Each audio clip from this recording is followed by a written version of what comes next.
शिवनिका संस्थानचे चालक जितेंद्र शेळके यांचे अपघाती निधन. अंजली दमानिया यांची प्रतिक्रिया. शिवनिका संस्थानचे चालक जितेंद्र शेळके यांचे अपघाती निधन संशयास्पद. समृद्धी महामार्ग सर्व्हिस लेनमध्ये 120 किलोमीटर वेग असणे अशक्य. उभ्या ट्रकला धडक की घातपाताचा प्रयत्न, सखोल चौकशी व्हावी. मधल्या लेनमध्ये 120च्या वेगाने ट्रक धडकणे पूर्णतः अनाकलनीय. वाहनावरील नियंत्रण सुटले की नियोजित कट, संशयाची मोठी सुई.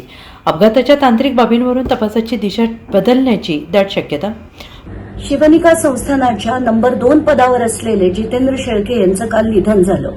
त्यांचा जो ऍक्सिडेंट झाला यात मला 2 गोष्टी महत्वाच्या मला मांडायच्या आहेत, कारण माझ्या मनात ती शंका आहे. मुद्दा नंबर 1 की समृद्धी महामार्गासारख्या एक्सप्रेसवेवर कधीही कोणी 120च्या स्पीडनी सर्व्हिस लेनमध्ये गाडी चालवत नाही. ती गाडी सरळ सरळ येऊन जर एखाद्या ट्रकला रॅम झाली असेल किंवा ती पार्क्ड असताना ट्रक जर मागे येऊन त्यांनी रॅम केला असेल तरच हे शक्य आहे. कारण ती गाडी जर मधल्या लेनमध्ये असली आणि त्याचा कंट्रोल गेला असता आणि ती वळली असती तर ती तिरकी असती.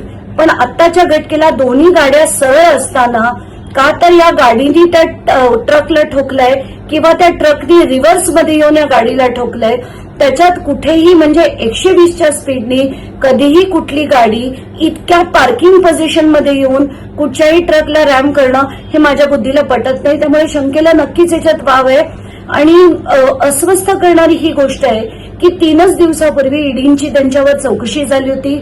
आता हे शेळके कोण आहेत? नंबर 2च्या पदावर आहेत. त्यांच्या खाली कल्पना खरात आहेत, त्यांच्या खाली रुपाली चाकणकर आहेत. याचा अर्थ त्यांना शिवनिका संस्थानाच्या अनेक गोष्टी, अनेक व्यवहार माहिती असतील. तर दिस इज डेफिनेटली डिस्टर्बिंग आणि याची चौकशी नेहमीप्रमाणे होईल असं आपण अपेक्षा करू. Bureau report, SPN Marathi, Mumbai.